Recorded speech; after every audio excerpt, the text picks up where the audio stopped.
불확실한 시장에 맞설 차별화된 투자나 전략 12월 19일 머니쇼 플러스 시작합니다. 자, 오늘 우리 증시 아주 잘 마무리가 된 것 같습니다. 오늘 기관이 아주 많이 사준 하루였습니다. 기관의 매수세에 힘입어서 오늘 코스피가 4,033회, 코스닥은 915포인트, 무려 1.55%나 상승하면서 마무리됐습니다. 자, 오늘 증시 인사이트에서는 오늘 증시에 대한 이야기를 본격적으로 나눠보면서 다음 주 증시에 대한 이야기, 투자 키워드 한번 살펴보도록 하겠습니다.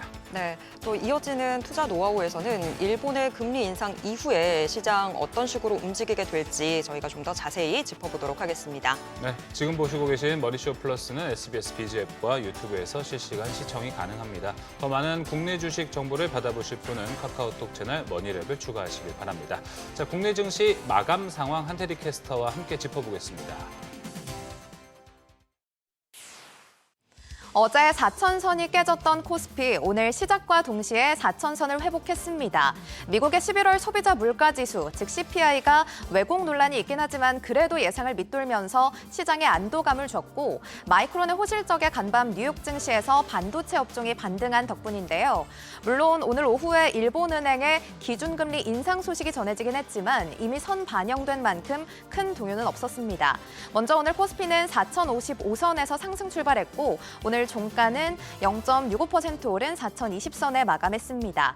그리고 코스닥은 장 초반에는 혼조세를 보이다가 오전 10시 이후를 기점으로 상승폭을 확대해내면서 오늘 1.55% 오른 915선에 마감했습니다. 이어서 코스피 수급 살펴보겠습니다. 오늘은 기관의 매수폭이 커지면서 지수도 동반 상승하는 흐름이었습니다. 오늘 기관은 5,600억 원, 8,500억 원가량을 사들였고요. 외국인은 8,000억 원 넘게 팔아냈습니다. 개인도 753억 원가량을 팔아냈습니다. 이어서 코스닥 수급도 살펴보겠습니다. 장 초반에는 외국인과 기관이 양 매도세를 보였는데 오전 10시 이후를 기점으로 기관이 매수로 전환하면서 지수의 상승폭이 확대됐고 외국인도 11시 이후로 매수 우위를 보였습니다. 오늘 외국인은 908억 원가량을 사들였고요. 기관은 2천억 원 가까운 매수 우위, 반면 개인만이 2,800억 원 넘게 팔아냈습니다. 이어서 코스피 시총 상위 종목 살펴보겠습니다. 반도체 투톱 오늘은 좀 쉬어가는 흐름입니다. 간밤 뉴욕 증시에서 마이크론이 10% 넘게 급등하면서 삼성전자와 SK하이닉스 모두 상승 출발했지만 우선 삼성전자는 오전 9시 20분쯤을 기점으로 금세 하락 전환했고요. 오늘 종가는 1.21% 내린 106,300원에 마감했습니다. SK하이닉스는 비교적 견조한 흐름을 보였는데 장 후반 들어 하락 전환하면서 오늘 1% 가까이 빠진 흐름 나타냈습니다. 반면 LG에너지솔루션은 오늘 장 후반 들어서 상승 전환하는 모습이었는데요. 0.13% 강보한 마감한 모습입니다. 이어서 위기부터 10위도 살펴보겠습니다. 네, 오늘 전반적으로 상승 흐름 보인 가운데 두산 에너빌리티가 4% 가까운 상승세를 나타냈습니다. NH투자증권은 두산 에너빌리티가 이번 달만 해도 기존의 수주 예상 금액이었던 4조 원을 훌쩍 뛰어넘는 수준으로 계약을 완료했다면서 내년부터 수주할 대형 원전 프로젝트 역시 이와 비슷한 규모의 계약이 이루어질 거라고 분석했는데요. 오늘 77,400원에 거래를 마쳤습니다. 그리고 순환매 속에서 좀 잠잠했던 조선주들도 올라와주면서 오늘 HD 현대중공업이 3.37% 강세 시현했습니다. 이어서 코스닥 시총 상위 종목도 보겠습니다. 오늘 제약 바이오주들이 강세를 보였습니다. 우선 알테오젠이 4% 가까운 상승세 보였고요. ABL 바이오도 2% 넘는 상승세를 기록했습니다. 트럼프 대통령이 생물 보안법이 포함된 국방수권 법안에 최종 서명하면서 미국의 중국 바이오 기업 제재에 의한 반사이익 기대감이 커진 겁니다. 그리고 에코프로 그룹주들은 엇갈리는 흐름이었는데요. 에코프로 BM은 0.5%대 반등 흐름 보여줬고 에코프로는 1.6%대 하락 마감하는 모습이었습니다. 그리고 레인보우 로보틱스는 그동안의 하락세를 끊고 3.6%대 강세 흐름 나타냈습니다. 이어서 6위부터 10위도 살펴보겠습니다. 역시나 이 생물보안법에 대한 기대감에 제약 바이오주 쪽으로 매수세가 유입되는 모습이었습니다. 리가캠 바이오가 2%대 강세, 그리고 코오롱 티슈진과 펩트론이 1%대 강세 시현했고요. 삼천당제약이 오늘 6% 가까운 오름세를 나타냈습니다. 이어서 오늘장 특징 섹터 확인해 보겠습니다. 시총 상위 종목 외에도 유전체 분석 기업을 비롯한 제약 바이오주들이 일제히 오름세를 나타냈습니다. 이 미국의 중국 바이오 기업 제재가 공식화되면서 국내 CDMO와 소부장 업계 그리고 유전체 분석 기업들까지 제약 바이오 업계 전반이 수혜를 받을 수 있다는 전망이 나오는데요. 이 관련주 중에서 특히 코스닥의 어제 상장에서 따따블을 기록했던 알지노믹스가 오늘도 상한가를 기록했습니다. 종가는 11만 7천 원이고요. 이외 종목들도 모두 오름세로 마감했습니다. 그리고 핵 융합 에너지 관련주들도 일제히 빨간불을 켜냈습니다. 도널드 트럼프 미국 대통령이 설립한 SNS 트루스 소셜의 모회사 트럼프 미디어 앤 테크놀로지스 그룹이 핵 융합 에너지 기업 TA 테크놀로지스와 60억 달러 규모의 합병을 체결하면서 핵 융합 사업에 진출했습니다. 여기에 대해 국내에서는 정부가 당초 2050년대로 목표했던 핵 융합 에너지 전력 생산 실증을 2030년대로 앞당기고 실증을 위한 8대 기술을 2035년까지 확보하는 걸로 전해지면서 이 관련 산업에 대한 기대감이 커지고 있습니다. 오늘 일진파워가 21%대 급등하는 흐름 나타냈고요. 이외 종목들도 모두 오름세로 마감했습니다. 이어서 환율도 체크해 보겠습니다. 오늘 달러 원 환율은 2원 내린 1,476원 30전에 마감했습니다. 일본은행이 기준금리를 0.75%로 인상하면서 환율 시장에 미칠 변동성과 방향에도 관심이 쏠리고 있는데요. 앞으로의 추이도 계속해서 지켜봐야겠습니다. 이렇게 오늘장 흐름부터 특징 업종까지 살펴봤는데요. 이어지는 자세한 시장 대비는 증시 인사이트에서 함께 보시죠. 지금까지 오늘장 브리핑이었습니다.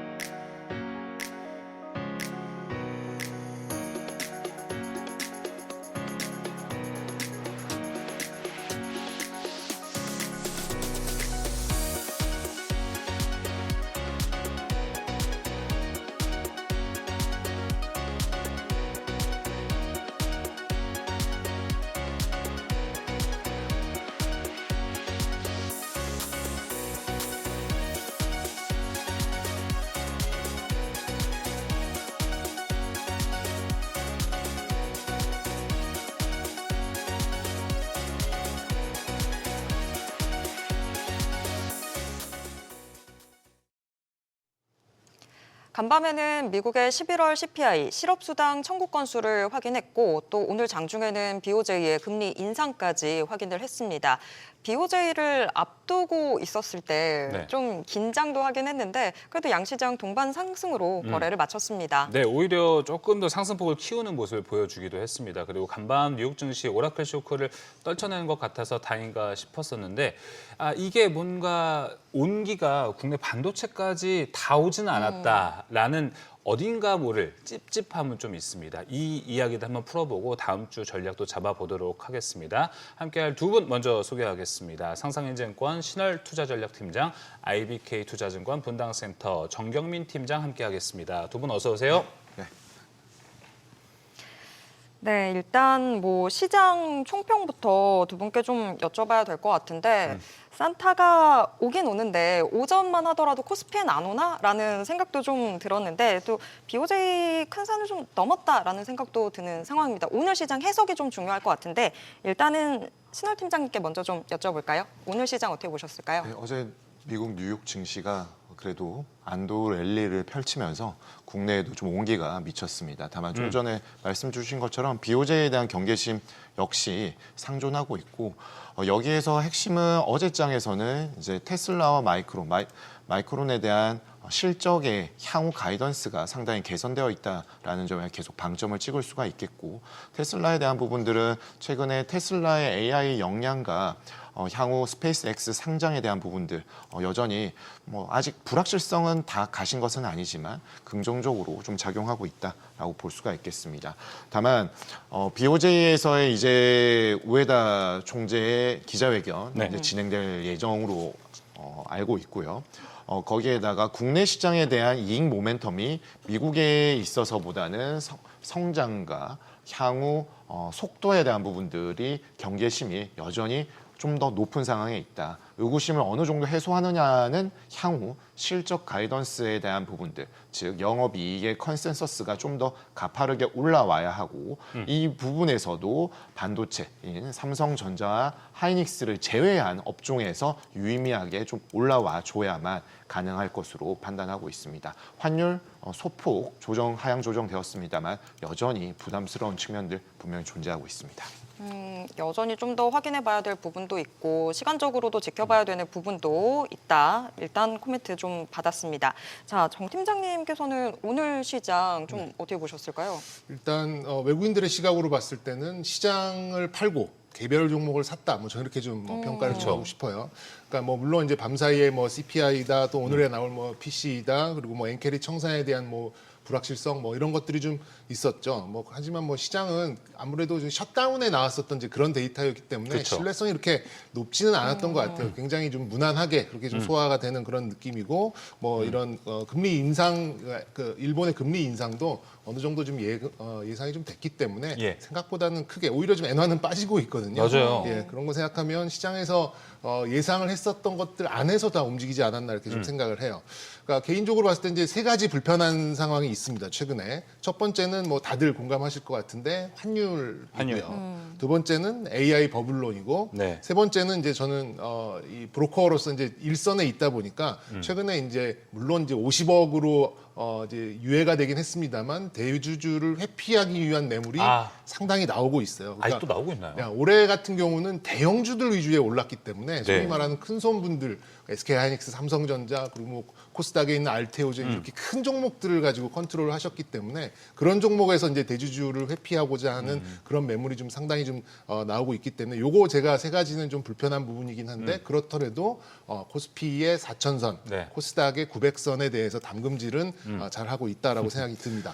그래서 뭐 결론을 드리자면 이제 환율 고점 인식은 조금 확대되고 있는 것 같고요. 예. 뭐 미국 시장에 매칭되고 있으면서 이제 관련된 종목들도 나쁘지 않고 그리고 이제 오늘 보니까 조정을 받았었던 기존 주도 섹터들도 나쁘지 않은 모습을 좀 보이고 있어서 네. 저는 뭐 향후 남은 6거래일 동안 나쁘지 않은 흐름을 뭐 보이지 않을까 좀 긍정적인 말씀도 좀 드려보고 네, 싶습니다. 불편한 진실 세 가지 얘기해 주셨는데 제가 오늘 시장에서 조금 그래도 찜찜했던 거는 어제 이제 마이크론의 이런 상승과 필라델피아 반도체 상승의 이 흐름을 보면은 우리나라도 그쪽 위주로 오늘 좀 올랐으면 좋았을 텐데라는 생각이 좀 들었습니다. 국내 반도체가 좀 쉬어간다라고 하고 양지수가 이렇게 올라가는 거에 대해서는 좀 어떻게 해석을 하십니까? 그래서 제가 처음에 말씀드렸었던 게 시장을 팔고 종목을 샀다라고 좀 보고 있는 이유가 이 반도체에 대해서 어떤 이제 선별적인 어떤 매도를 했다라기보다는 저는 오늘 프로그램 매도가 굉장히 많이 나왔거든요. 프로그램 매도다? 네, 그 프로그램 매도라면 함은 아무래도 환율에 따른 이제 그런 이제 불확실성에 의한 외국인들의 비차익 순매도가 시가총 1, 2 종목에 좀 모이면서 막판에 윗꼬리를 확 다는 이제 그런 매도가 좀 모이지 않았나라는 좀 생각이 드는데 그리고 플러스 말씀드렸었던 그쵸. 이제 대주주들의 회피 물량 이런 좀 마찰적인 수급이 만든 거기 때문에 근본적인 요인은 저는 해가 지나고 나면 그래도 그쵸. 다시금 수급이 돌아오면서 속도를 좀 내지 않을까 이렇게 좀 예상해 보겠습니다. 어떻게 보면 연말에 있던 이슈들이 좀 엮여가지고 오늘 많은 분들이 기다리셨던 뭐 삼성전자와 하이닉스의 반등 강한 이 상승까지는 못 봤던 것 같습니다. 신할 팀장님께 여쭤보고 싶은 거 오늘 또 삼성전자와 하이닉스가 마이크론만큼 못 올라갔던 건 그동안 마이크론이 많이 빠져서 아니냐 네. 이런 이야기가 있어 어느 정도의 키 맞추기라는 이야기도 있었습니다. 여기엔 좀 동의를 하십니까? 일단 마이크론이 이 반도체 업종에 있어서 카나리아 역할을 하다 보니까 아직 그 회계연도 기준상 마이크론은 우리나라는 이렇게 딱딱 떨어지는 분기를 하지 않습니까? 예. 근데 이제 마이크론은 9월부터 11월까지이다 보니까 더 있죠, 한 달. 예, 메모리 반도체 현물 가격에 대한 상승을 온전히 좀 반영할 수 있었고 거기에다가 향후 매출과 영업이익단에 있어서 증가세도 빨라지는 뿐만 아니라 OP 마진을 좀 더 공격적으로 잡아낼 수 있었던 가이던스의 역할들이 최근에 가격에 대한 부분들 좀 올려줬던 것으로 보여지고요. 연간 이익단에서 본다라면은 메모리 반도체에서 하이닉스와 이제 마이크론에 대한 부분들이 비슷하게 흘러갈 양상이 있는데 하이닉스에 대한 부분들은 여전히 좀 그동안에 워낙에 상반기부터 최근은 한 3분기까지 너무 가파르게 오르다 보니까 가격 레벨에 대한 부담감 그리고 증시가 아무래도 코스피 내에 이제 대표 업종으로 종목으로 대장주 역할을 하다 보니까 코스피에 대한 프록시 역할 역시 함께 하다 보니까 이런 측면에서는 마이크론의 긍정적인 흐름들이 미국에 대한 이 백그라운드와 같이 결부가 되어 있다라면은 하이닉스는 더 무게감이 좀 더 있다라는 측면에서 다소 좀 아쉬운 측면들은 있겠습니다만은 지금 우리가 기대 장을 뭐 대장주 역할을 하는 종목들을 뭐 하루 이틀만 보고 말 건 아니고 결국 한국 경제를 이끌어가는 종목들이기 때문에 큰 흐름에서 본다라면은 중장기적인 밸류에이션에 대한 부담감은 이익의 증가세로 충분히 경감시킬 수 있다라고 보여지고 지수에 대한 부분들이 좀 더 온전하게 우상향에 대한 방향성을 잡는다라면은 그때는 지수의 상승폭보다 하이닉스와 삼성전자와 같은 반도체 업종의 대표 종목들의 주가 상승세는 이번에 오를 연중에 목도하신 것처럼 상당히 가파르게 올라갈 개연성 분명히 있다라고 말씀드리겠습니다. 네. 오늘 시장 조금 더 살펴보면 사실 코스피보다 코스닥이 조금 더 강한 움직임이었었는데 이게 지금 외국인 자금이 코스닥 바이오주 쪽으로 좀 가면서 강했던 건지 아니면 코스닥 시장에 대해서 지금 정부 코스닥 활성화 기대감이 작용했던 건지 이 부분도 좀 체크를 해보고 싶은데요. 정 팀장님께 먼저 여쭤볼게요. 오늘 일단 코스닥 시장으로의 자금 이동이 더 컸던 이슈일까요? 아니면 정책에 대한 기대감이었던 걸까요? 뭐 둘 다였던 것 같습니다. 뭐가 이제 닭이 먼저냐 달걀이 먼저냐 이제 문제일 수 있는데 먼저 코스닥이 최근 들어서 이제 특히 시가총액 상위를 포진하고 있는 바이오 종목에 대해서 조정세가 굉장히 좀 강하게 최근 들어 좀 나타났었죠. 말씀드린 대로 뭐 대주주 회피 물량이 있을 수도 있겠고 여러 가지 이제 뭐 프로그램 매도에 그런 이제 영향도 좀 있기는 있었습니다만 오전부터 그런 이제 무슨 받은 글 그러면서 이제 저희 이렇게 쭉 돌았어요. 사실 다 돌았어요. 네, 다 돌았죠. 다 돌았어요. 그럴 거면 그냥 공개해도 될 뻔한 건데, 그게 돌면서 그때부터 이제 코스닥 쪽이 조금 투자 심리가 좀 살아나고 있는 이제 그런 상황도 있었어요. 물론 이제 뭐 생명보험법이나 바이오에 관련된 재료들이 몇 가지 나오기는 했습니다만 코스피 쪽에서 좀 막혀 있는 그런 외국인들의 그런 수급이 코스닥 쪽으로 좀 흘러 들어오는 이런 부분도 좀 확실히 있었고요. 그리고 이제 개인들만 이제 코스닥에서 좀 매도가 나왔다라고 하는 것은 그런 정책에 대한 신뢰성을 기관과 외국인들이 어느 정도 보여줬다라고 개인적으로 좀 생각을 하고 있습니다. 그 포인트가 좀 평소와 달라지지 않았나요? 그렇죠. 예. 그리고 딱 보시면 시가총액 1위부터 10위까지 에코프로를 제외하고는 거의 좀 제대로 된 상승이 좀 나왔다라고 했던 점이 거기에 따른 좀 신뢰성을 굉장히 높은 신뢰성을 가지고 매수세가 좀 들어왔다라고 좀 볼 수 있기 때문에 이 역시도 이제 수급에 따른 어떤 재료에 따른 수급 유입 이렇게 좀 간단하게 좀 말씀드릴 수 있겠습니다. 알겠습니다. 방금 말씀해 주셨던 것처럼 코스닥 활성화 방안이 12월 초에 공개가 됐어도 그때는 개인만 코스닥을 샀었지 외국인이 들어오는 모습을 잘 확인을 못했습니다. 그래서 이제 코스닥이 오늘 코스닥에 외국인의 수급이 꽤 들어왔다라는 건 신할 팀장이 보셨을 때 이제 이익을 잘 내는 기업을 위주로 지금까지 외국인들이 매수를 했다면 이젠 좀 성장 관점으로 관심을 돌렸다 이렇게 볼 수도 있을까요?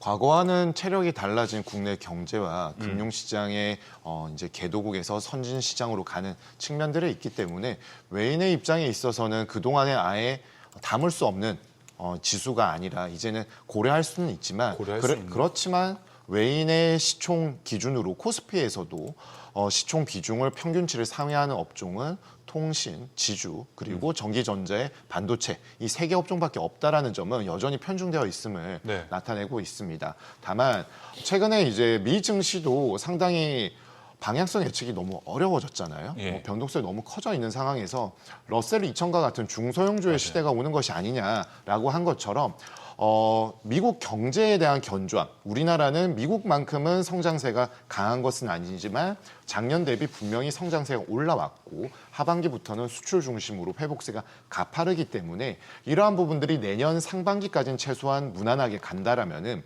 지수가 막혀 있다고 하더라도 종목 단에서 업종별 옥석 가리기와 희비에 엇갈리는 부분들이 나타날 수 있다라는 판단을 할 때에는 지수에 대한 투자보다는 종목에 대한 이제 옥석 가리기로 투자 자금이 좀 이동할 개연성이 높아진다라고 볼 수가 있겠습니다. 그리고 지금은 방향성 배팅을 했을 때 맞추기가 동전 앞뒷면 맞추는 것보다 더 어려운 상황이 돼버렸잖아요. 해 넘기고 보자는 게 요즘 얘기 많이 나오는 게 거기서 나온 것 같아요. 맞습니다. 그렇다라면은 지수에 대한 부분이나 어떤 대표 업종에 대한 ETF의 방향성을 예상하고 거는 것보다는 투자 자금을 집행하는 것보다는 확실한 이익의 모멘텀이 있는 업종 내에서 그래도 잘 할 수 있는 종목으로 가는 것이 네. 투자자들의 당연한 심리 그러니까요. 투심으로 이어질 수밖에 없다라고 생각되기 때문에 최근에 이제 중소형주 우리나라 같은 경우는 이제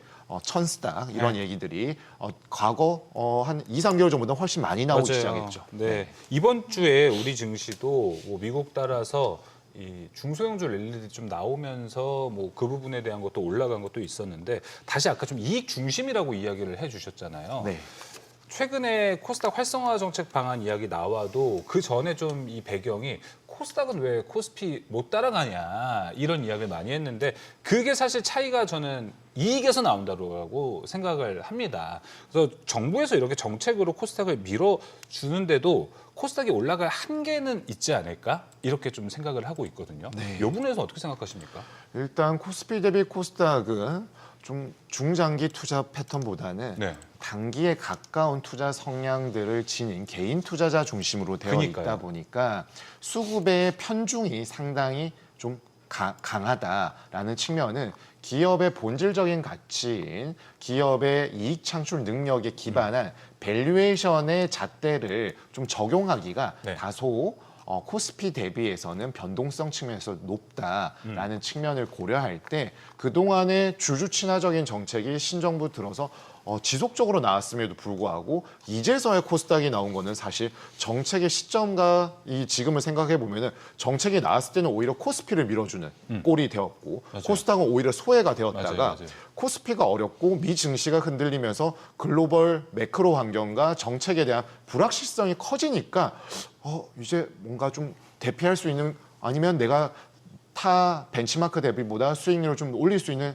곳이 어디일까라고 했을 때 코스닥의 주요 종목들이 이제 눈에 띄는 흐름들은 우리뿐만 아니라 글로벌 증시에서도 마찬가지로 좀 나오는 흐름들이 연출되기 시작했다라고 볼 수 있습니다. 다만 정부에서 얘기해서 가장 반응을 했었던 축은 주주 친화적인 정책을 펼치고 법률과 금융 제도 규제 측면에서 인프라를 바로 한다라고 했을 때 본질적인 측면은 코스피와 코스닥 공이 모두 기업의 이익에 대한 부분으로 네. 기여될 수 있는데 기업의 이익에 대한 부분들은 뭐 잘 아시는 반도체, 조선, 방산, 원전 이런 쪽으로 먼저 갔고요. 그 다음에 이제 코스닥에 대한 부분들을 눈을 돌리게 되는 투자자의 시선의 이동이 이제 좀 본격화되고 있다라고 볼 수가 있겠습니다. 네, 알겠습니다.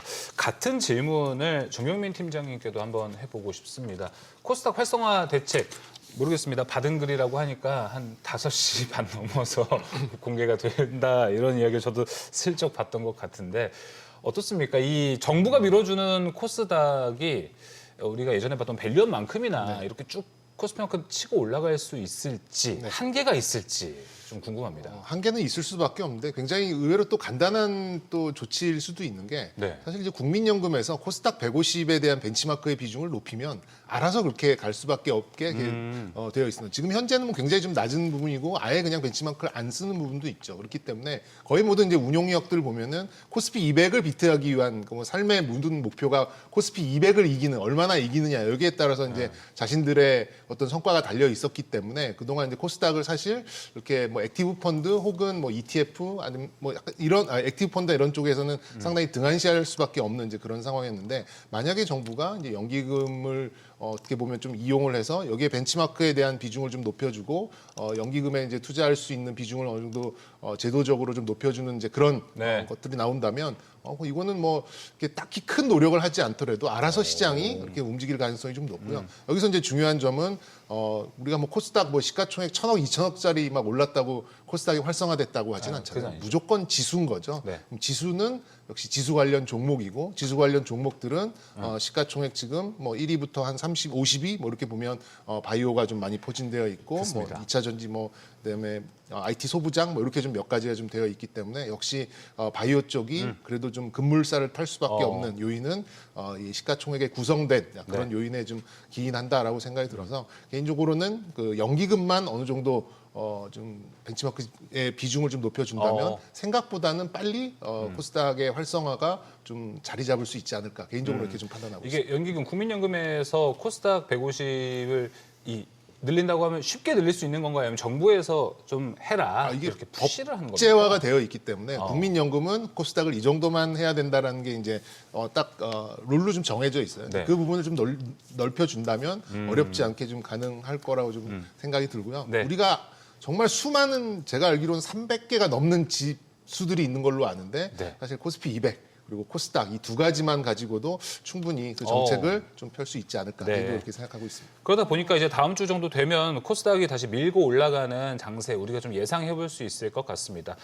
방금 말씀해 주신 것처럼 뭐 제약바이오, 로봇 조금 더 추가하자면 2차 전지가 코스닥의 중심일 것 같은데 여기서 하나 고르는 게 너무 어렵다라고 하면은 역시나 방금 말씀드린 코스닥 지수를 개인 투자자들이 사는 전략이 더 괜찮을 수 있겠죠? 네, 뭐 ETF 굉장히 잘 돼 있고요. 네. 그 변동성이 너무 좀 마음에 안 든다. 뭐 코스닥 뭐 1% 2% 움직이는 거 가지고 많이 성에 안 찬다라고 하신 분들은 레버리지도 잘 되어 있는 ETF들이 좀 있기 때문에 그런 것들을 좀 포트폴리오의 한 켠에 좀 넣어 두신다면 뭐 정책과 함께 어느 정도의 수익률은 가져갈 수 있지 않을까 이렇게 좀 생각하고 있습니다. 네. 이번에는 좀 정책 기대감 가져봐도 될 것 같은데요. 네. 섹터 이야기도 해보도록 하겠습니다. 에너지 원전 또 전력 인프라 계속해서 에너지 관련해서 테마들 막 돌다가 이제는 핵융합 이쪽이 또 떠올랐는데요. 트럼프 미디어가 핵융합 기업 뭐 합병한다는 소식도 나오면서 국내에서도 핵융합 관련주들 강세였습니다. 정 팀장님, 근데 이거를 트럼프 테마주의 순환매로 봐야 되는지 아니면 정말 실질적으로 이제 에너지 패러다임의 전환이다라고 봐야 되는 걸까요? 일단 표면적으로 봤을 때는 약간의 이제 테마성이 있다라고 지금 저는 생각을 하는데 네. 그거를 조금 더 넓혀서 생각하면은 어쨌든 에너지에 대한 투자 심리의 강화 저는 이렇게 좀 해석을 하고 있어요. 우리가 이제 핵융합 되게 좀 저도 굉장히 어려워서 이제 여기저기 찾아보고 AI한테도 물어보고 했는데 뭐라던가요? 아이언맨의 그 여기 원자로 네, 쉽게 보면 그거라고 좀 보면 될 것 같아요. 근데 그게 뭐 트럼프가 이거 융합을 육성하고 그걸 한다고 해서 그게 뭐 바로 상업화가 될까요? 못해도 저는 10년 이상은 걸릴 거라고 생각이 이게 드는데. 2050년 원래 상용화 네. 시점이었다고 저는 하더라고요. 뭐 이게 뭐 당장 이렇게 뭐 밸류에이션을 만들 수 있는 그런 상황도 아니고요. 말 그대로 이제 이게 합병을 해서 이제 간다라고 하는 것은 미래의 어떤 이제 성장성, 시장성을 이제 가늠하고 있다라는 상황이거든요. 여기서 이제 그 종목들에 대해서 얼마 벌 수 있겠어, 뭐 EPS가 얼마야, 매출이 얼마나 이렇게 좀 추정하는 맞아요. 거는 사실 좀 말도 안 되는 얘기인 것 같고요. 다만 이제 AI가 이제 처음에 이제 랭귀지 모델, 언어 모델에서 이제 인프라로 좀 넘어왔고 이제 다시 찾고 있는 게 이제 에너지 쪽으로 간다. 그러니까 에너지를 만들 수 있는 모든 것에 지금 이제 미국에서는 지금 촉각을 곤두세우고 있다라는 점. 그것도 대통령의 이름을 딴 그렇죠. 이제 그런 회사가 그렇게 좀 가고 있다라고 하는 것은 이제 에너지 관련된 섹터 전반적인 투자 심리의 강화 현상. 저는 이렇게 좀 생각을 하고 싶고요. 뭐 그렇게 본다면 이제 뭐 지금 조금 찬밥 취급을 받고 있는 신재생도 내년에는 한번 좀 기대해 볼 수 있는 기회가 오늘 좀 좀 있을 반등이 것 같고. 나왔더라고요. 네네. 예, 그리고 근데 알겠습니다. 그 중심에는 역시 이제 좀 이따 또 말씀드릴 기회가 네. 있을지 모르겠습니다만 이제 원전, 전력기기 그렇죠. 이런 쪽이 중심을 좀 잡고 있는 거니까 네. 일단 요 뉴스에 대해서는 좀 테마 정도로만 생각을 하시는 게 좋을 것 같고 그걸 확장해 본다면 에너지를 생산할 수 있는 모든 곳에 대한 시장의 투자 심리 강화 이 정도로 좀 키워드를 드리면 될 것 같습니다. 네, 맞습니다. 핵융합. 이것도 결국에 이제 원자력 발전의 일종이기 때문에 뭐 다양하게 겹쳐지는 기업군들도 보입니다. 신할 팀장님 보셨을 때는 뭐 우리나라도 그렇고 미국도 그렇고 지금 글로벌 트렌드가 원전으로 가고 있지 않습니까? 네. 이 뉴스는 아마 원전을 좀 더 강하게 해주는 뉴스로 반영되지 않을까 생각이 좀 듭니다. 네, 당연히 지금 AI 산업에 있어서 핵심적인 한 축이 그쵸. 전력 인프라 쪽이기 때문에 당연히 이쪽으로 갈 수밖에 없겠고 그리고 우리나라에 있어서도 미국과 이러한 부분들을 강화, 산업적인 협력 수준을 보다 강화하면서 어떻게 보면은 2인 삼각 경기처럼 미국과 한 팀을 이루어서 가고자 하는 부분들을 계속 발현하고 있기 때문에 국내 증시에 있어서도 이 미국의 흐름들이 좀 직간접적으로 상당히 빠른 수준으로 온기와 냉기가 오고 가고 하는 흐름들이 나타날 것이고, 냉기가 온다고 해서 바로 이 테마가 이 업종이 하락을 한다거나 투자자의 관심은 멀어지는 것이 아니라 워낙에 트럼프라는 인물 자체가 네. 강하게 밀 때 너무 화끈하게 얘기를 해버리니까 이러한 부분들이 좀 상대적으로 튀는 부분들이 있어서 좀 냉각기에 접어들었을 때 소외감을 느낄 수는 있지만, 추세적으로 본다라면은 좀 변동성이 있는 사이클은 불가피하더라도 네. 우상향할 가능성이 다소 높다라고 보여집니다. 다만 오클로나 뉴스케일 파워 같이 이제 SMR을 기반으로 하는 이 종목들의 꿈과 희망은 너무 정말 비전이 장대하죠. 그렇죠. 그런데 이제 뭐 재무제표를 보게 되면은 거의 매출이 없습니다. 여기도 뭐 네. 성장주라고 봐야 되죠. 뭐. 네, 과거 이제 팬데믹 때 네. 지금 최근에는 이제 세일즈를 기반으로 한 PSR을 많이 보고 있지만, 팬데믹 때는 꿈을 기반으로 한 PDR이라는 네. 그 지표도 우리가 그냥 우스갯소리로 말을 했었는데요.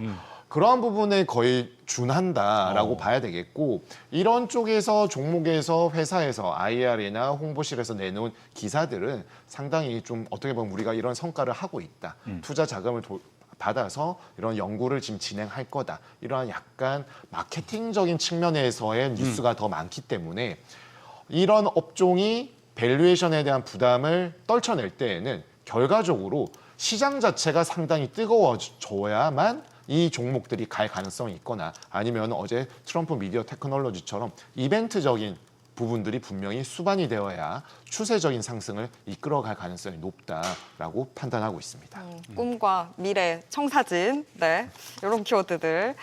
네, 정 팀장님, 저 아까 에너지가 결국엔 다 같이 좀 갈 수 있다라고 그쵸. 이야기해 주셨잖아요. 요건 좀 개별 종목이긴 한데 두산 에너빌리티 오늘 상승하긴 했지만 이런 이야기들이 쌓이는 거에 비해서는 아직까지 좀 움직임이 답답한 거 아닌가요? 저는 1월, 그러니까 뭐 아까 그 반도체랑 바이오랑 좀 비슷한 것 같아요. 올해 뭐 가장 큰 상승세를 보였었던 대형주 중에 하나가 이제 두산 에너빌리티인데, 그만큼 이제 큰 손들이 많이 가지고 계신 이제 그런 종목이고요. 이것도 이제 대주주 회피를 하기 위한 물량들이 제가 파악하기로는 지난주부터 좀 제법 나오고 그렇죠. 있는 게 아닌가 좀 생각이 들어요. 근데 저는 이제 원전하고 전력 인프라를 이제 한 섹터로 보고 있는데, 그래도 한 10에서 20%의 포트폴리오는 요게 갖고 있어야 된다라고 좀 생각을 좀 하고는 있거든요. 근데 그렇게 본다면 두산 에너빌리티의 비중으로 본다고 하면 전체 포트의 그냥 5% 이상을 차지할 수밖에 없는, 뭐 ETF로만 따져보더라도 그렇게 좀 가져갈 것 같은데요. 일단 저는 두산 에너빌리티는 내년 1분기부터 지금 엄청나게 상승해 있는 주가에 대한 정당성을 어느 정도 검증하는 그런 시간이 좀 필요하지 않을까 생각이 듭니다. 뭐 이미 11월부터 약간 그런 시간들은 가지고는 있습니다만, 네. 그 전까지는 뭐 원전이다, SMR이다, 이렇게 매출이나 뭐 이런 수주라기보다는 향후에 이제 몇 테라와트 뭐 이런 꿈을 가지고 이렇게 만들어진 밸류에이션이기 때문에 과연 이제 수주가 얼마큼 나올 것인가에 따라서 향후에 이제 속도가 좀 정해질 것 같고요. 방향성에 대해서는 저는 의심하진 않는데, 이렇게 좀 높아진 주가에 대해서 정당성을 부여하려면 어쨌든 1분기 안에 몇 개라도 좀 수주가 나와야 된다고 맞습니다. 생각을 합니다. 그렇게 본다면 방향성보다는 아무래도 수주가 나온다면 다시금 10만 원을 넘어갈 수 있는 힘이 나오려면 두산 에너빌리티는 무조건 내년 1분기에 몇 개의 수주를 가져가느냐가 속도를 좀 좌우하는 것 같고요. 방향성에 대해서는 뭐 장기 투자에 대해서 네. 전혀 의심할 여지는 없다. 그렇죠. 이렇게 말씀드리겠습니다. 근데 오늘 핵융합과 관련된 이 움직임, 뭐 일진파워, 모비스, 시총이 좀 작은 기업들이 오늘 올라간 건데, 말씀대로 저도 오늘 한전그룹주랑 두산에너가 이건 다 나중에 받아가겠지라고 좀 생각이 들어서 두산 에너빌리티에 대한 이야기도 여기서 마무리를 좀 해보도록 하겠습니다. 결국에는 이런 이야기를 종합해 보면은 내년에 시장의 트렌드 중에 하나는 에너지가 확실하게 한 축은 잡아갈 것 같습니다. 앞서 뭐 태양광 이쪽도 좀 언급을 해주셨는데, 내년에 혹시 다크호스가 될 것 같은 팀장님, 네. 에너지가 좀 하나 보이시는 게 있으십니까? 저는 기존에 이렇게 크게 이렇게 그 바꿀 만한 그런 요인은 없다고 생각이 들어요. 그러면 네, 이쪽 그대로가 원전 그리고 이제 전력기구 변압기 뭐 이런 네. 쪽하고 그리고 하나 더 더한다면은 이제 최근 들어서 미국의 움직임이 구리를 약간 전략 자산화하려는 움직임이 좀 맞아요. 보이고 있거든요. 뭐 지난주였나요? 이번 주 초에 고려아연을 이제 비철 금속의 무슨 전략 생산 기지로 뭐 그런 얘기가 나왔던 자체가 아무래도 이제 그럼 구리는 전력을 생산하는 직후부터 AI 기판 위에까지 다 들어가는 거잖아요. 네. 그리고 이제 뭐 전시에 또 어떤 전시 물자로도 좀 사용할 수 있는 그렇죠. 이런 거기 때문에 그렇게 본다면 구리 관련된 종목들이 지금 구리 가격이 한 달 만에 한 10% 정도 올랐는데 지금 군부를 좀 떼고 있는 게 아닌가. 그 문까지는 아니어도 구리 관련된 종목들 그렇게 본다면 전선주들이 내년에는 올해 좀 아쉬웠던 부분을 좀 꽃피울 수 있지 않을까 이렇게 좀 말씀드릴 수 있겠습니다. 신할 팀장님은요? 에너지의 뭔가 다크호스 내년에 느껴지는 부분 좀 있으십니까? 사실 트럼프 대통령이 결국 주도하는 부분이라서 역시나 원전. 이런 부분들을 그냥 간과할 수 없는데 우리가 좀 생각을 해 본다라면은요. 1기 트럼프 행정부가 출범할 때에는 이제 빅테크, 첨단 산업은 끝났다. 트럼프는 5.1조, 전통 에너지랑 친하다. 이러한 얘기들을 분분했는데 집권 초기에만 반짝 올랐고요. 이번에도 그랬죠. 네, 결과적으로 또 다른 모습을 보였습니다. 그렇기 때문에 지금도 사실 트럼프는 뭐 물불을 가리지 않고 미국 내에 투자를 할 수 있는 기업이라면은 두 팔 벌려 환영을 하고 그렇지 않는 애매모호한 스탠스를 취하면은 상당히 뭐 정말 고통치기도 하고 네. 뭐 팽하기도 하고 이러한 모습을 나오고 있기 때문에 어떤 스토리에서 다시 한번 이렇게 펼쳐질지는 네. 내년도 그 중간 선거가 있기 때문에 11월에 보통 한 5, 6개월 전부터 본격적인 레이스가 펼쳐진다라고 하면은 그 지역 특히나 주가 중요하잖아요. 그쵸. 전략적인 주에서 밀고 있는 또는 유망한 산업을 유치할 수 있는 쪽에서 새로운 재료를 내놓으면서 주가 부양과 그 주의 민심을 다독거리는 뉴스를 내놓을 수 있기 때문에 현재 정책을 펼쳐보았을 때는 큰 새로운 재료는 없을 것처럼 보인다고 하더라도 내년 이맘때를 되돌아본다라면은 새로운 재료들은 분명히 나와 있을 것이다라고 말씀드리겠습니다. 예, 알겠습니다. 네. 트럼프 아메리카 퍼스트 계속 뭐 이야기하는 부분인데 이게 또 새로 붙은 게 있죠. 지금 우주 항공 테마도 트럼프의 아메리카 퍼스트 우주 정책 이 이슈가 그렇습니다. 붙었습니다. 정 팀장님, 이제 그러면 우주 항공 테마 좀 스페이스X IPO에 대한 기대감뿐만 아니라 더 넓게 좀 기대감 가져봐도 되는 거 아닐까요? 이제 정책적인 부분까지. 네, 뭐 미국의 스페이스X도 그렇고 우리나라도 이제 그 대통령께서 관련된 이제 그런 맞아요. 언급을 하면서 오늘 관련된 종목들이 엄청난 상승을 좀 보였고요. 이게 또 이제 이게 방산주랑 또 한 끗 차기 때문에 또 아유, 방산 그럼요. 종목으로 이렇게 좀 오버랩되게 좀 했었는데 날개 달면 우주항공이죠. 예, 네.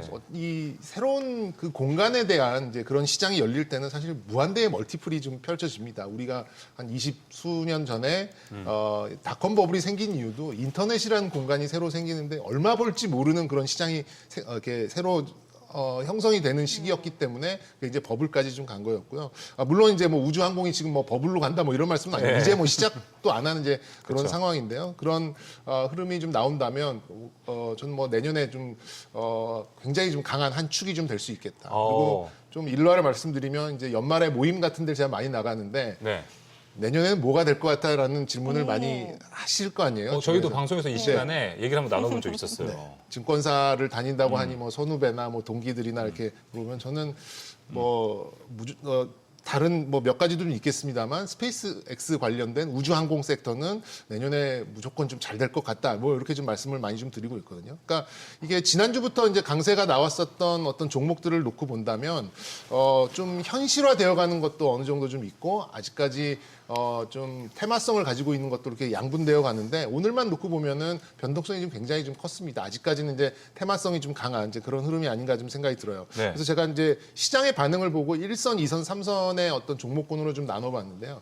1선 종목군으로 본다 그러면 역시 수치, 네. 그러니까 신뢰성을 좀 높게 가져가. 그러니까 미래에셋 벤처 투자 같은 경우에는 우리가 얼마 투자를 했고 얼마의 IPO가 성공하면 우리는 얼마를 벌 수 있어라는 게 명확하게. 기사화가 됐기 네. 때문에 시장에서의 훨씬 높은 지금 신뢰성을 가지고 상한가 오늘 갔나요? 못 갔고 것 같은 좀 빠진 갔다가 걸로 떨어진 아는데, 걸로 알고 있습니다. 어쨌든 뭐 아주 강한 이제 수급이 좀 달라붙은 거고요. 그리고 지난주에 강세를 보였었던 거는 이제 이 스페이스X의 레퍼런스가 있는, 그러니까 이력이 있는 소재나 부품사들이 지난주에 강세를 보였다가 2선으로 좀 밀려났는데 1선 종목이 밀리니까 2선 종목이 오늘 장 후반에 좀 치고 나간 걸로 알고 있거든요. 스피어, HVM 뭐 이런 종목들이 이제 어쨌든 그쵸. 뭐 부품사긴 합니다만 그래도 관련된 종목으로 좀 엮여서 좀 강세를 좀 보인 것 같고, 3선 종목은 이제 순수 국내에서 비즈니스를 할 수 있는 종목들, 한화 시스템, LIG 넥스원, 뭐 세트렉 아이, 그러니까 우리나라도 저궤도 위성과 뭐 정찰 자산, 또 기상위성 이런 그렇죠. 좀 사업을 좀 할 수 있는 부분이 좀 있기 때문에 요 세 가지가 1선, 2선, 3선을 가지고 약간 이 스페이스 X라는 테마 안에서도 이제 선호도가 좀 바뀌는 그런 변동성을 보이면서 움직일 것 같고요. 또 개인적으로는 역시 그래도 지표 방향성을 좀 보여주는 거는 1선 종목들이 그렇죠. 어쨌든 움직여야지 2선, 3선 종목들이 반응을 좀 보이는 거기 때문에 잊혀지면 한 번씩은 아니겠습니다만 내년에는 굉장히 좀 자주 뉴스가 나올 때마다 이런 종목들이 그렇죠. 빵빵 한번 나올 가능성이 좀 맞아요. 있기 때문에 트레이딩을 좀 좋아하시는 분들은 이 종목들은 늘 좀 제일 상단에 좀 관심 종목에 네. 좀 넣어두셔야 되지 않을까 이렇게 좀 생각하고 있습니다. 네, 이제 관심도가 확 올라간 이 체급이 확 체급이. 올라간 느낌이 딱 드는 것 같습니다. 우주항공. 신할 팀장님은 또 어떻게 보세요? 미국에서도 이제 트럼프가 제네시스다 뭐다 이렇게 얘기를 하니까 미국에서도 이쪽에 대한 흐름이 있을 것 같고 우리나라도 이어질 것 같은데 내년에 후레쉬한 섹터라고 보고 있습니다. 동의를 좀 하실지요? 네, 뭐 사실 새로운 거 네. 재료들 많이 찾으시잖아요. 그렇죠. 예, 그런데 이제 가격에 일단 반영이 되어 있는 부분들은 국내는 당연히 삼성과 하이닉스를 중심으로 메모리 반도체에 대한 부분들 빼놓을 그쵸. 수 없는데 예. 요거 말고 예, 많이들 물어보시잖아요. 진부합니다. 네. 예. 그런데 일단은 기본적으로 깔고 가면서 포트를 관리할 때 나만의 엣지를 추가할 수 있는 나만 했지. 엣지. 이 부분이 이제 더 중요하게 느껴지지 않습니까? 결국엔 그런 부분들이 기관 투자자 입장에서는 타사나 벤치마크 대비 나의 기간의 수익률, 나의 펀드의 수익률이 어떻게 되느냐를 자지우지하게 되는데 저는 K컬처에 기반한 엔터 레저 인터넷 쪽에 좀 더 가능성을 열어두는 것이 필요하지 않나라고 생각을 하고 있습니다. 일단 큰 거시 경제의 흐름에서 본다라면은 연준은 미국의 성장률 전망치를 1%대 중반까지 낮췄다가 2%대로 다시 올렸습니다. 네. 그리고 중간 선거가 있는데 경기 둔화 또는 침체가 온다라면 정말 재앙이 되겠죠. 중국은 부동산에 대한 부분들 상당히 발목을 잡고 있었습니다만은 최근 들어서 미국만큼은 아니어도 AI 기반으로 빅테크 산업에 대한 성장 속도가 아주 가파르기 때문에 결국엔 미국에 대응할 수 있는 국가는 중국밖에 없다라는 점을 이제 대다수의 경제 그리고 일반 경제 주체들도 인지를 하기 시작을 했습니다. 그렇지만 우리나라가 선도 국가는 아니지만 활용을 할 수 있는 측면에서는 분명히 성장에 대한 부분들을 좀 더 확장적으로 우상향할 수 있는 그림이 예. 그려질 것이고 올해 워낙 성장률이 좋지 않았기 때문에 내년에 반드시 그냥 일반적인 기저효과만 하더라도 1% 중후반은 기정사실화되어 있습니다. 그러니까 2%를 가느냐 마느냐에 대한 문제인데 네. 조금 살림살이가 나아지게 되면은 필수적인 것들에 이어서 이제 이러한 나만의 어떤 것들 그리고 우리 문화에 대한 외국인들의 시선들이 공히 스토리텔링이 될 수 있는 이러한 K컬처에 기반한 산업들은 네. 향후 경쟁력 측면에서 긍정적일 수 있다라고 판단하고 있습니다. 알겠습니다. 우주항공 얘기하다가 이제 K컬처로 컬처까지. 이야기하면서 우주와 지상을 넘나드는 섹터 이야기를 좀 나눠봤습니다. 정영민 팀장님 모셔두고 또 이제 방산 이야기를 안 할 수가 없어서 우주항공 나온 김에 방산 이야기 좀 가보도록 하겠습니다. 올 한 해 제일 좋았던 한 해이지 않았을까 좀 싶습니다. 연말에는 주가가 좀 쉬어간 건데 내년을 봤을 때 어떻게 좀 평가를 하실지 궁금합니다. 어떤 포인트로 보고 계십니까? 일단 이런 뭐 조선도 마찬가지고 원전도 마찬가지고 방산도 그렇고 이런 수주 발화기 산업은 수주가 나와야 이제 그쵸. 밸류에이션을 이제 녹여내고 목표 주가가 나오고 이제 수주가 빨리 나오면 멀티플을 더 이렇게 늘려갈 수 있는 이제 그런 상황으로 볼 수 있는데요. 지난 11월, 10월 말 이후로는 사실 방산 쪽에서는 이렇다 할 수주가 나오지는 맞아요. 않았어요. 그게 이제 또 우크라이나와 러시아의 또 좀 약간 평화 분위기로 좀 흘러가고 있는 좀 그런 것도 좀 있다 보니까 약간 이제 투자 심리도 좀 떨어졌고 그래서 뭐 몇몇 종목들은 고점 대비 지금 한 30%씩 떨어진 종목들도 좀 상당히 좀 많이 있는데 먼저 결론부터 말씀을 드리면 수주가 임박한 종목들 위주로 좀 반등이 시작되지 않을까 수주가 생각을 임박한. 하고요. 뭐 사실 다음 주가 크리스마스인데 갑자기 수주가 나오겠습니까? 지금 안 나오는 예, 시기죠. 안 나오는 시기죠. 제가 볼 땐 빨라야 우리 명절 전후, 그러니까 설 명절 전후가 아닐까, 2월 전후가 아닐까 좀 생각을 하는데 지금 이제 뭐 대통령께서도 이제 내년 세일즈는 방산 위주로 그러니까요. 가겠다라고 이제 선언을 했고 그리고 이제 알게 모르게 정부 관련된 인사들이 우리 무기를 사줄 만한 국가들로 뭐 특사까지는 아닙니다만 이제 세일즈를 위한 방문을 좀 많이 해 있는 그런 상황이에요. 그래서 아마 내년 1분기 중반 정도부터는 이제 좀 가시화되는 이제 그런 현상이 좀 있을 것 같고요.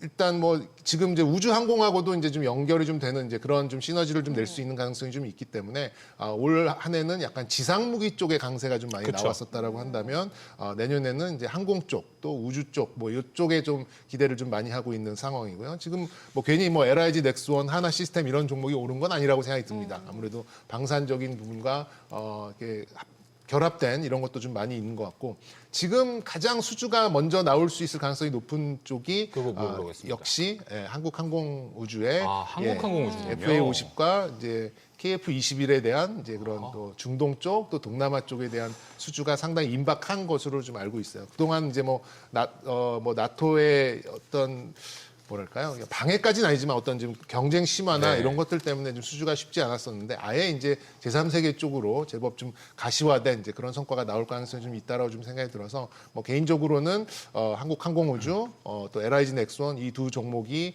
내년 초반에는 좀 수주다운 수주가 좀 나오지 않을까라는 생각이 들고 또 그 다음에 나올 뭐 수주에 대한 부분은 또 제가 좀 듣는 대로 또 말씀드려보도록 하겠습니다.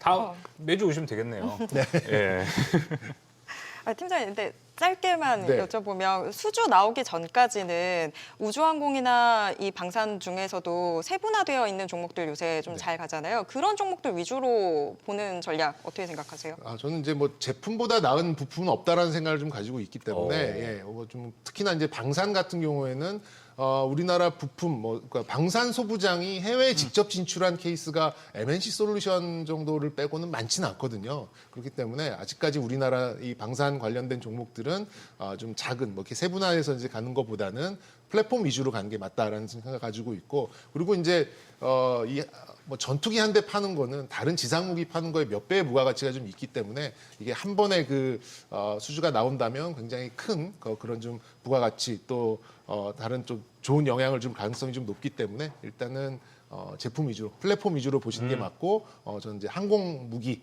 좀 네. 그쪽을 먼저 좀 관심을 두시는 게 어떨까라고 좀 제안을 드리고 싶습니다. 네. 날아다니는 무기들 위주로 해서 좀 크게 수주 나오는 것까지 체크를 해봐야 될 것 같습니다. 네. 네. 두 분과 또 이야기를 하다 보니까 시간이 네. 훅 지나가 버렸는데요. 벌써 이렇게 지나갔습니다. 네. 증시인사이트 오늘 여기서 마무리를 이제 해보도록 하겠습니다. 두 분 여기서 이만 보내드리도록 하겠습니다. 오늘 말씀 고맙습니다.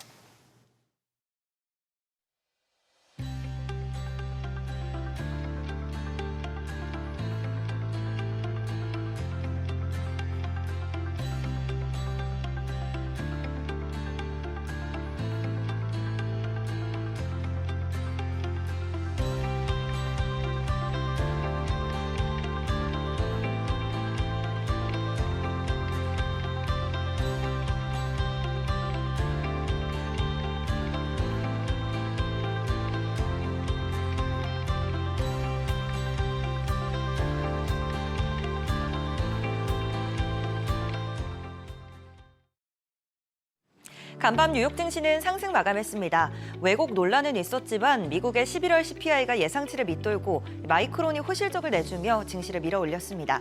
마감 상황 보면 다우 0.14%, 나스닥 1.38%, S&P 500 0.79% 상승 마감했습니다.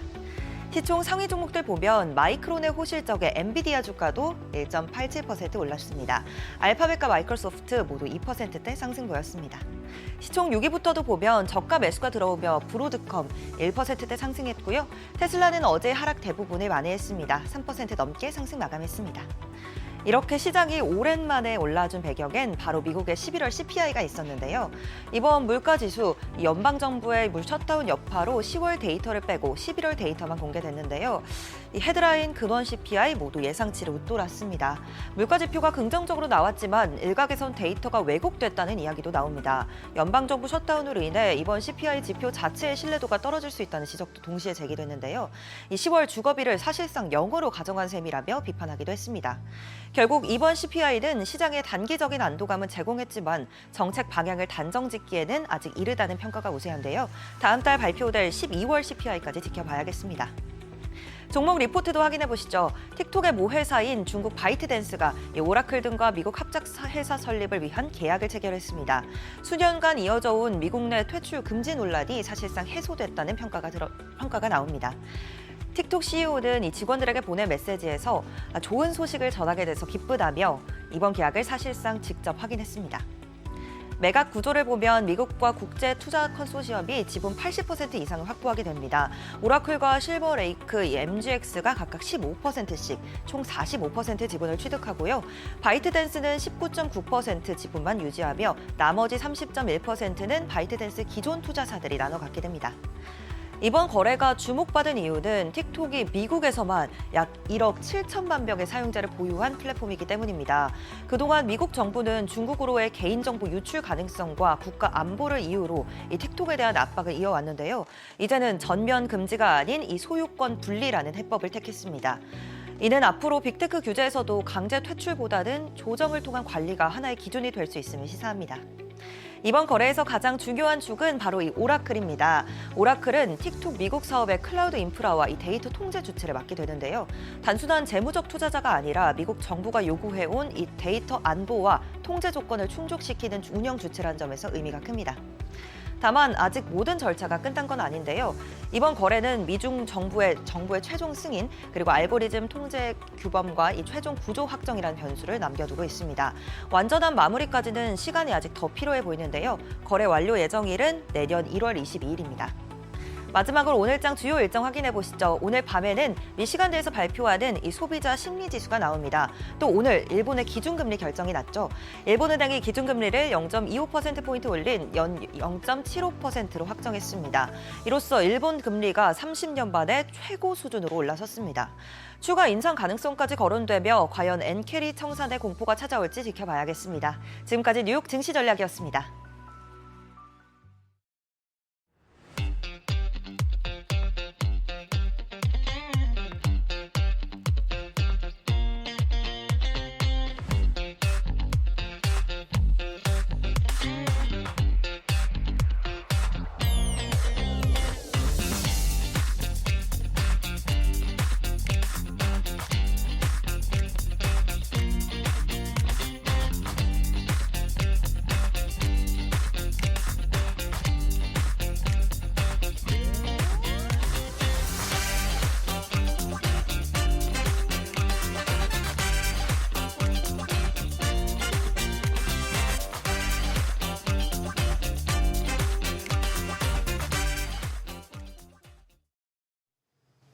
일본은행이 결국 움직였습니다. 오늘 금융정책결정회의에서 기준금리를 0.5%에서 0.75%로 인상했습니다.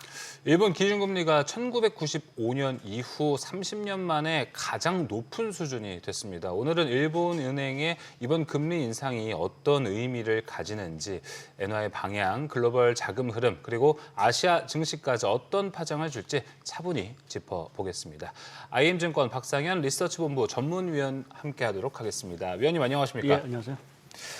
저희 방송이 진짜 제때 필요하신 이야기를 잘 전달해드릴 수 있게 캐스팅을 너무 완벽하게 하는 것 같습니다. 제작진들이 정말 열심히 맞습니다. 노력하고 있습니다. 저희 지금 앞에 코너 소개에서도 이야기 나왔지만 BOJ 금리 인상 이 부분 먼저 좀 짚어봐야 될 것 같습니다.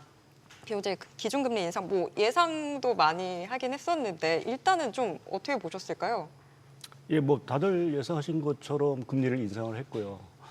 그 부분에 대해서 시장이 일단은 좀 덤덤하게 좀 받아들였다고 좀 봐야 될 것 같습니다. 특히 이제 사실 주목이 되는 게 오늘 금리 인상 그 자체보다는 이제 BOJ 우에다 총재가 향후에 금리 인상에 대한 것들을 어떻게 시그널을 맞아요. 줄까라는 부분이 오히려 더 시장의 관심사였는데 제가 뭐 요 방송 출연 때문에 정확하게 이제 좀 파악은 하지 못했는데 일단 그 엔달러 환율 자체가 오히려 올라가는 거로 봐서는 그렇게 매파적인 얘기를 하지 않았다라고 좀 봐야 될 것 같고요. 이제 그렇게 보면 오히려 좀 시장은 좀 안도에 대한 특히 이제 일본 증시 같은 경우는 오히려 좀 환호하는 어떤 분위기가 조금 되고 있다라고 좀 평가를 좀 할 수 있는 부분들이고요.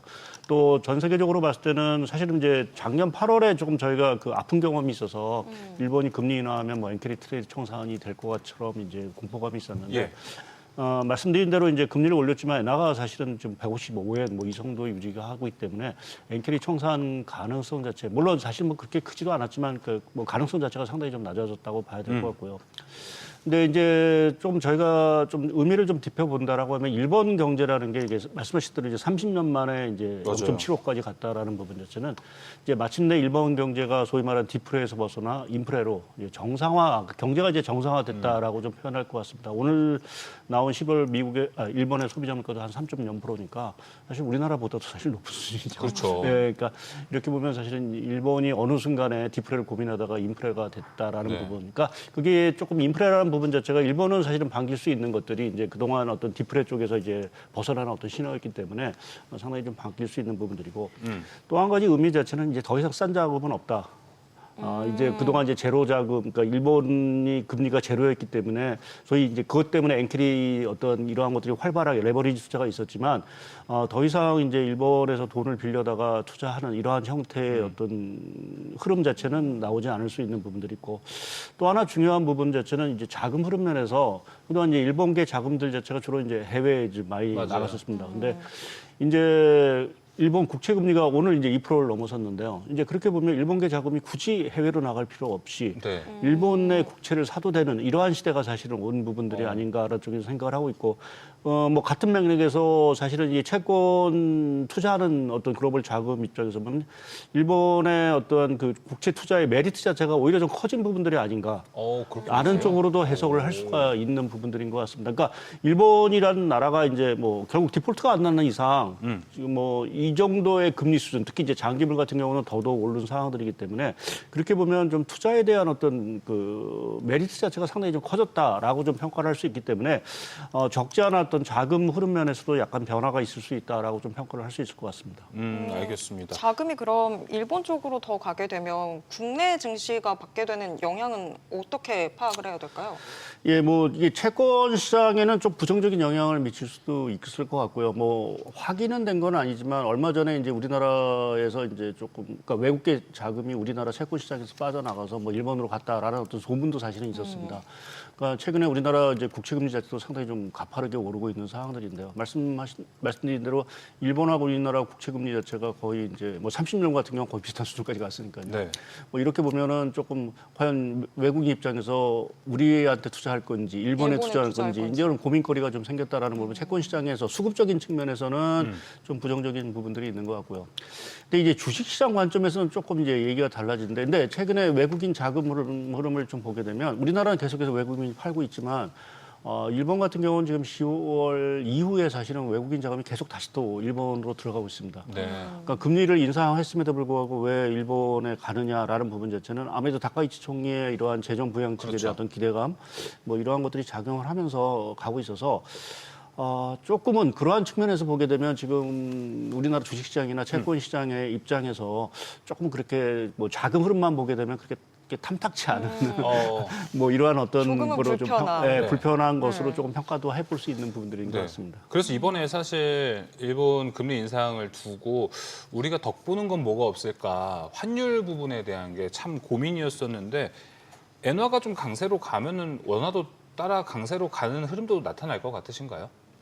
예, 뭐 어느 정도는 따라가는 모습도 최근에는 조금 약간 이별 아닌 이별을 하는 듯한 그렇죠. 모습인 것 같은데요. 그래도 엔화가 뭐 현 레벨에서 좀 강세로 간다라고 하면 추정하는 네. 원달러는 좀 추정하는 모습이 좀 나올 텐데 오늘만 흐름만 보게 되면 물론 이제 미국장이 열리고 또 분위기가 어떻게 될지 모르겠지만 지금 아시아장 모습을 보게 되면 엔화가 오히려 조금 다시 상승하는 다시 제자리 걸음으로 맞아요. 갔고 그래서 우리나라 오늘 원달러 환율도 이제 장중에는 한 뭐 2원 정도 떨어졌었는데 장 마감 이후에는 다시 좀 낙폭을 좀 줄이는 모습을 좀 봐서는 환율에서도 사실은 엔화 덕을 보기가 좀 쉽지 않은 상황으로 좀 가고 있다라고 봐요. 근데 매크로 관점에서 보면은 이번에 일본의 금리 인상이 그렇게 타격이 많이 없을 거다라고 해석하는 것 중에 하나가 금리는 올라가도 엔화가 많이 안 올라갈 거니까 타격은 없을 거야라는 이야기를 했었는데 네. 그 추세면 엔화도 올라가는 추세로 보십니까? 근데 궁극적으로는 이제 내년의 그림을 보게 되면 이제 여기서 BOJ가 금리 인상 사이클이 끝난 것이 아니라 네. 내년에도 최소한 뭐 그러니까 2026년까지 1%대 정도로 얘기를 하고 있더라고요. 근데 그거는 이제 분위기가 좀 보는 쪽에서 다른데 2027년까지 1.75까지 보는 데도 있고요. 그러니까 100bp 정도 더 올릴 수 있다라는 얘기도 하는 상황들이어서 그거는 내년에 이제 일본의 물가라든지 이러한 흐름을 조금 저희가 좀 봐야 되는 부분들이고요. 만약 내년에 한 차례가 아니라 두 차례 정도의 추가적인 어떤 금리 인상이 기대가 된다라고 하면 네. 엔화는 당연히 좀 강세 쪽으로 좀 갈 수 있는 부분들이고요. 또 한 가지 이제 제가 뭐 일본에서 긍정적인 부분을 말씀드리면 부정적인 걸 하나 조금 말씀드리면 지금 분위기가 뭐 일본 이제 미 연준은 뭐 다시 또 얘기를 드리겠지만 지금 연준을 제외하고 나서는 대부분 국가가 이제 금리 인하 사이클이 종료가 되거나 사실은 지금 인상 사이클로 좀 가고 있는 상황들이거든요. 맞습니다. 그러니까 예상보다는 사실은 긴축 기조 자체가 조금 빨라지고 있다라는 부분 자체는 좀 부담스러운 거고 그것 때문에 지금 각국의 장기 국채 금리가 오르고 있는 부분, 그러니까 지금 뭐 독일도 그렇고 일본도 그렇고 이렇게 장기 국채가 오르고 있는 부분 자체는 뭐 당장은 아니다 하더라도 주식시장에는 당연히 부담을 줄 수밖에 없는. 그러니까 우리나라도 국채 금리가 최근에 장기 금리가 많이 올라가면서 뭐 채권 시장도 상당히 뭐 어려움을 겪고 있지만 결국 우리나라 주식시장의 밸류에이션에도 사실은 부담을 좀 주는 부분들이거든요. 예. 그러니까 그렇게 보면 좀 최근에 1년에 이제 뭐 BOJ도 그렇고 어저께 뭐 ECB도 뭐 좀 약간은 좀 금리 인하 사이클이 이제 종료가 거의 됐듯한 어떤 분위기를 좀 풍기고 있는 부분 자체는 내년 초에 이 장기 금리 흐름에 있어서 주식시장이 상당히 조금 민감할 수도 있는 그 예. 리스크가 좀 잠재 있다라고 좀 봐야 될 것 같습니다. 일단 그 부분은 우리가 좀 염두를 해둬야 될 것 같고 어떻게 보십니까? 그럼 이제 이 일본 BOJ의 금리 인상 결국 마무리됐어요. 시장은 그렇게 타격을 받고 있지는 않습니다. 이렇게 일단은 일단락 된다고 해석을 해도 될까요?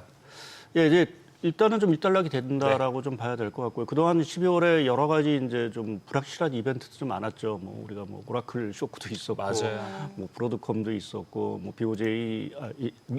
BOJ뿐만 아니라 뭐 연준 뭐 네. 여러 가지 이제 좀 불확실성이 있는데 뭐 이런 말씀을 드려서 그러지만 좀 하나씩 좀 해소가 되는 것이 아닌가라는 네. 측면에서 보게 되면 이번 BOJ도 일단은 뭐 큰 고비는 사실은 또 하나 넘긴 부분이라서 네. 그 부분에서 일단 시장이 조금 안도를 좀 할 수 있지 않을까 좀 보고 있습니다. 네.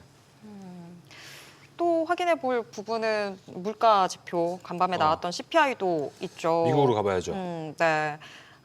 물가 지표 일단 시장은 좀 환호하는 분위기긴 했습니다. 근데 위원님 보고서 보니까 마냥 웃을 것만은 아니다라는 어떤 경고등이 좀 느껴지던데.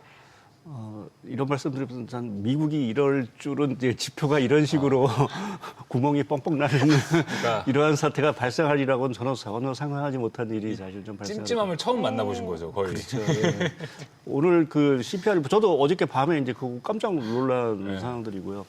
오늘 이제 아침에 나와서 이렇게 기사를 보다가 딱 눈에 띄는 제목이 스위스의 그 구멍 뚫린 치즈와 같다. CPI가 네. 그러니까 구멍이 뻥뻥뻥 맞아요. 뚫리고 해서 그러니까 그 실제 그 보도 자료를 그렇게 보게 되면 이제 데이터가 듬뿍 들려 있는 상황들입니다. 뭐 여하튼 뭐 내용적이 어떻든 간에 일단 물가 자체가 꺾였다라는 부분 자체는 시장이 좀 안도할 수 있는 부분들이고요. 뭐 이렇게 뻥뻥 뚫린 상황에서 물가 뭐 헤드라인 지표마저도 만약 뭐 시장 예상치를 상회하는 높은 물가가 나왔다라고 하면 시장은 더 화들짝 놀랄 수밖에 없는 부분들이어서 네.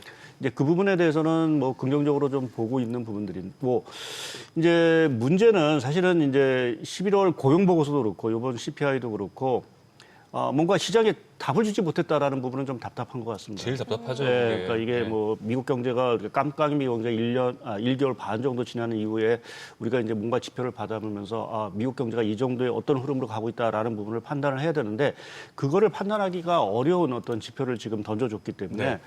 그렇게 보면 논란 자체는 조금 있을 수 있는 부분들이 좀 있고요. 다만 이제 긍정적으로 보는 건 이제 이번 CPI에서 뭐 지금 서비스 물가 자체가 상당히 좀 많이 둔화가 됐거든요. 그래서 이 흐름을 보게 되면 조금 이제 물가가 뭐 고점은 좀 친 것이 아닌가. 또 일부에서 얘기하는 것처럼 지금 그 항목 중에 좀 문제가 되는 항목이 있긴 하지만 그 항목이 문제가 이거를 계속 갖고 간다면 4월까지는 물가가 그렇게 올라가지 않을 거다라는 어떤 네. 평가도 사실은 좀 있거든요. 그래서 일단은 뭐 우리가 받아보는 뭐 내용이 어떻든 간에 뭐 결국 미 정부가 내놓는 수치를 뭐 받아들일 수밖에 없는 상황들이고 그렇게 보면 연준의 어떤 통화 정책에 있어서는 좀 추가 금리 압력으로 좀 작용할 수도 있지 않겠느냐라는 쪽은 조금 긍정적으로 좀 볼 수 있는 부분들인 것 같습니다. 그런 부분에 있어서 내년 뭐 금리 인하를 미뤄보기까지는 이번 지표로는 아직은 모르겠다. 이렇게 좀 정리해 볼 수 있을 것 같습니다. 이 CPI 셧다운 여파가 이제 그렇다면 한 다음 달부터는 우리가 제대로 된 숫자를 좀 볼 수 있다라고 예상하면 될까요? 예, 뭐 아무래도 이제 이 12월 지표는 이제 대부분 이제 정상적으로 이제 네. 데이터가 수치가 되는 부분들이고요. 그러니까 지금 12월 달 CPI에 대해서 이제 시장이 좀 얘기를 하는 부분은 뭐 이 소위 그 자가주거비라는 어떤 항목 자체에 대해서 조금은 좀 약간은 좀 마사지 비슷하게 네, 맞아요. 네, 좀 했다라는 거하고 또 이제 이게 셧다운이 끝나고 나서 이제 11월 중반부터 이게 데이터를 이제 수집을 하다 보니까 11월 중후반이 이제 블랙 프라이데이가 있어서 가격이 싸진 데이터를 이제 우리가 갖고서는 이제 해서 조금 이제 논란거리가 있는데 여하튼 그러한 측면에서 보면 이제 12월 데이터가 이제 정상적으로 수집이 되고 그것을 저희가 1월 달에 본다면 그때 가서도 물가가 그렇게 뭐 올라가는 모습이 아니야라는 부분을 한다라고 하면 분명히 이제 금리 인하에 대한 어떤 목소리가 상당히 좀 커질 수 있는 부분들이고요. 또 하나 이제 긍정적인 건 물가 측면에서 보면 최근에 유가가 많이 떨어지고 있습니다. 그래서 그 유가 떨어진 부분 자체가 여하튼 12월 이제 그 소비자 CPI에 이제 반영이 될 부분들이기 때문에 그렇죠. 그러한 부분도 조금 긍정적으로 좀 볼 수 있는 부분들이 아닌가 보고 있습니다. 아니 지금 얘기해 주셨던 게 그 자가 주거비 아예 0으로 처리했었던 거잖아요. 그게 근데 다음 데이터가 잘 나오게 되면 오히려 물가 쇼크 부분 나오지 않을까 싶었거든요. 근데 그거를 조정을 내년 4월까지는 조정이 어렵다고 하더라고요. 뭐 저도 정확한 거는 좀 그 부분은 이어지겠네요. 네, 그래서 또 그래서 계속. 4월까지는 사실은 저희가 약간은 좀 왜곡됐다는 표현을 보게 되면 조금 약간 그때 가서 조금 이제 정상적으로 이제 좀 뭔가 데이터가 좀 바뀔 수 있는 부분들이어서 그렇게 보면은 좀 4월까지는 뭐 지금의 흐름이 크게 변하지 않을 수 있는 가능성이 조금 커졌다라고 좀 보는 거죠. 그런 흐름에서 보면 오히려 연준, 트럼프 뭔가 금리 인하는 좀 강하게 밀어붙일 수 있지 않을까 반면에 이런 생각도 좀 같이 듭니다. 예, 트럼프가 상당히 이제 명분을 얻은 거죠. 예, 제대로 얻었죠. 예, 물가를 계속해서 얘기를 했던 상황에서 어제 그 트럼프 대통령이 연설을 하면서 물가에 대해서 사실은 긍정적으로 얘기해서 뭔가 좀 미리 받아봤나라는 생각을 했는데 자기가 조금 받아본 부분들이 아닌가 좀 생각. 맞아요. 앞부분의 물가 얘기를 자기가 다 죽여놨다 얘기했죠. 그래서 그렇게 보면 조금 이제 차기 연준도 이제 조만간 이제 선임을 할 거로 좀 예. 보고 있어서 시장이 금리 인하 기대감 자체가 상당히 좀 커질 수 있지 않을까 좀 생각을 하고 맞아요. 있고요. 그래서 오늘 이제 고민스러운 게 사실 내년에 이제 연준이 얼마만큼 금리를 인하할 수 있을까라고 당초는 뭐 시장에서 한두 번 정도를 생각을 했었는데 만약 물가가 이렇게 올라가지 않고 5월 달에 정말 연준 의장이 트럼프 대통령이 정말 선호하는 금리를 충분히 내릴 수 있는 사람이 들어온다라고 하면 오히려 금리 인하 폭 자체가 상당히 더 생각보다는 커질 수 있지 않겠느냐라는 생각도 좀 해볼 수 있는 부분들인 것 같습니다. 특히 이제 월러 이사 같은 경우도 그분은 그래도 연준에서 지금 아직은 재직을 하고 있고 연준의 독립성을 얘기하시는 분이 중립금리하고 지금 괴리 자체가 한 1%포인트 정도 있다라고 얘기를 하는 거는 어떻게 보면 시장이 기준점을 던져준 게 아닌가. 최대 1%까지는 금리 내릴 수도 있어. 라는 어떤 거로 받아들일 수 있어. 저희가 당초 뭐 시장이 생각했던 내년에 금리 인하 폭 자체가 확대될 가능성도 상당히 좀 커진 것이 아닌가 좀 생각을 해볼 수 있는 것 같습니다. 확실히 트럼프가 예전에 이런 생각을 좀 개인적으로 하긴 했어요. 트럼프가 셧다운을 이용하고 있는 것 아닐까? 일부러? 이럴 수도 있어요. 만약에 저게 정말 큰 그림은 이겠죠. 예. 큰 그림 진짜 큰 너무- 그림이라면은 뭐 그럴 수 있는데 이런 생각은 잠깐 하기도 했었는데 요즘 이런 걸 보면은 셧다운을 이용했을 수도 있겠다라는 생각을 좀 이렇게 하게 되더라고요. 네, 결국 내리는 그림까지 이렇게 좀 가져가게 되는 것 같습니다. 큰 그림을 아주 크게 그려보시는데요. 네, 크죠. 네. 네. 뭐 연준 뭐 이야기도 저희가 좀 해봤고 비트코인 부분도 좀 위원님 나오신 김에 한번 해보고 싶어요. 지금 위험 자산 중에서 가장 위험 자산이 아닐까 싶은 비트코인. 상황이긴 한데 뭐 1만 달러 하락설 이야기도 나오고 있고 비트코인 좀 어떤 식으로 저희가 봐야 되는지 지금 계속 버텨도 되는지 뭐 어떻게 보세요? 사실 이제 비트코인 가상화폐 가격을 얘기하기가 사실 가장 어려운 이게 뭐 펀더가 펀더멘탈이 없잖아요. 뭔가 받치는 것을 저희가 판단하기가 조금 어려운 부분들이 있고요. 근데 조금 이제 비트코인 가격이 좀 반등하는 글쎄요, 이제 반등하기 좀 제약 요인 자체가 몇 가지 좀 있는 부분들인데 뭐 지금 뉴스에서 알려진 것처럼 26일 날 이제 만기가 있는데 그게 규모 자체가 한 230억 달러 정도 되니까 뭐 상당히 큰 규모에서 변동성 자체가 상당히 좀 커질 수 있는 부분들이 좀 있고요.